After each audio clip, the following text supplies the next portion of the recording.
7 የሙዚቃ አልበሞችን በግሉ ሰርቷል። ከ20 በላይ ነጠላ ዜማዎች አሉት። ከሌሎች ዘፋኞች ጋር 6 የሙዚቃ አልበሞችን ሰርቷል። በግሉ ምሽት ክለብ ከፍቶ የባህል ሙዚቃን ለአፍቃሪያን ሲያቀርብ ቆይቷል። በኋላም ከሀገር ውጭም በመዘዋወር ባህላዊ የሙዚቃ ስራውን አቅርቧል። ኢትዮጵያን ሙዚቃ በሱዳን፣ ኬንያ፣ ጅቡቲ፣ አቡዳቢ፣ ዱባይ፣ ባህሬን፣ ሊባኖስ፣ እስራኤል፣ ስዊዘርላንድ፣ ስዊድን፣ አሜሪካና ሌሎች ሀገራት በመዘዋወር አስተዋውቋል። እጅግ በጣም የማደላው ግን ለባህሉ ነው። ባህሉን በጣም ወደዋለሁ።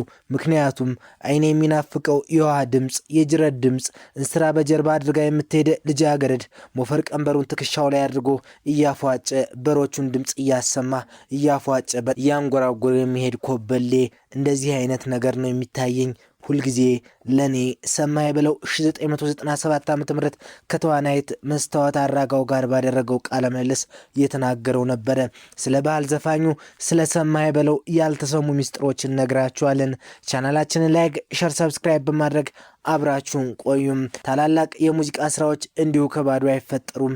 መነሻቸው ህይወት ናት፣ መዳረሻቸውም የሰው ልጅ ነፍስ። የድምፃዊ ሰማይ በለው ያዥኝ አላበድኩም ሙዚቃ ከእውነተኛ የፍቅር መስዋዕትነት የተጠነሰሰ ነው ይለናል ላቃቸው ታደሰም። ሰማኸኝ የአንድን ወጣት ህይወት የፍርድ ቤት ውሎንና በፖሊስ ጥይት የተቀጨን የፍቅር ጀግና ታሪክ በማይሞት የጥበብ ሐውልት ላይ ለዘላለም ቀረጸው። ታሪኩ እንዲህ ነው። የልቡን አቅም ያህል ሄርሜላ የተባለች ወጣት ያፈቀረ አንድ አይበገሬ ወጣት ነበር። የልጅቷ ቤተሰቦች ግን ፍቅራቸውን እርም አደረጉት። እሱም ፈጽሞ ሊያቆም አልቻለም። ይባሱንም የልጆቿ ቤተሰቦች ላይ ዛቻ ጀመረ። ማህበረሰቡ አብዷል አለው። ነገሩ ከረረና ለፍርድ ቤትም አቀረቡት። ዳኛው ፊት ቆሞ እንኳን ወደ እሷ ሲሄድ ትገድሉኛላችሁ እንጂ ከእሷ ማንም ሊነጥለኝ አይችልም ሲል ሞቱን በአደባባይ አወጀ። እንዳለውም አደረገ። ከፍርድ ቤት ወጥቶ ወደ ፍቅር ሲሮጥ በፖሊስ ጥይት ተመቶ ህይወቱን አጣ።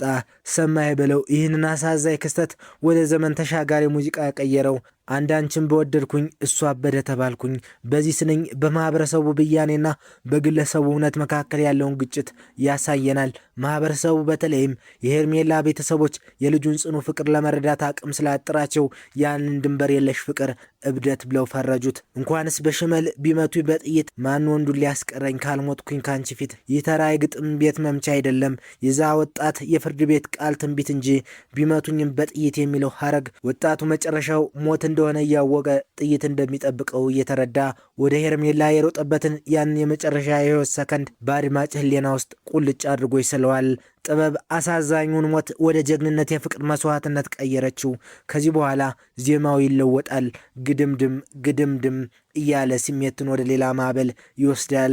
በሽታ ያንቺ ነሽ፣ ምን በሽታ አለብኝ፣ የኔ ዓለም በያዥኝ፣ አካባቢው ሁሉ አብዳል ሲለው ምናልባትም የልጅቷን ልብ በፍርሃት ተርዶ ምን ሆንክ ብላው ይሆናል። እሱ ግን የእብደቱን ምንጭ አእምሮ ሳይሆን ልቡ እንደሆነ ይነግራታል። ለዚህ ፍቅር ሲባል የሚከፈልን ማንኛውንም ዋጋ በጸጋ ለመቀበል ዝግጁ መሆኑን ያሳየናል። በመጨረሻም የሙዚቃው ምት በድንገት ይፋጠናል።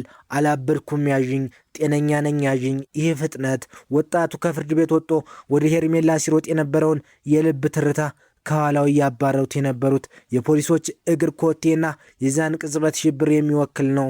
ያዥኝ ያዥኝ እያለ ሲሮጥ ፖሊሶች ተኩሰው ጣሉት። ሙዚቃው እየፈጠነና በከፍተኛ ስሜት እያለቀ ሲሄድ አድማጭ የልጁን የመጨረሻ ህይወት ተንፋሽ አብሮ ይጋራል። እውነተኛ ታሪክ የጥበብ ማጸን የምንለው ለዚህ ነው።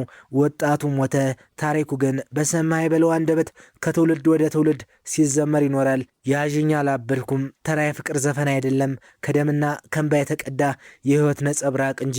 የዝግጅታችን ተከታታዮች እናንተስ ከዚህ ሙዚቃ ምን ተረዳችሁ? ሀሳብ አስተያየታችሁን አጋሩን።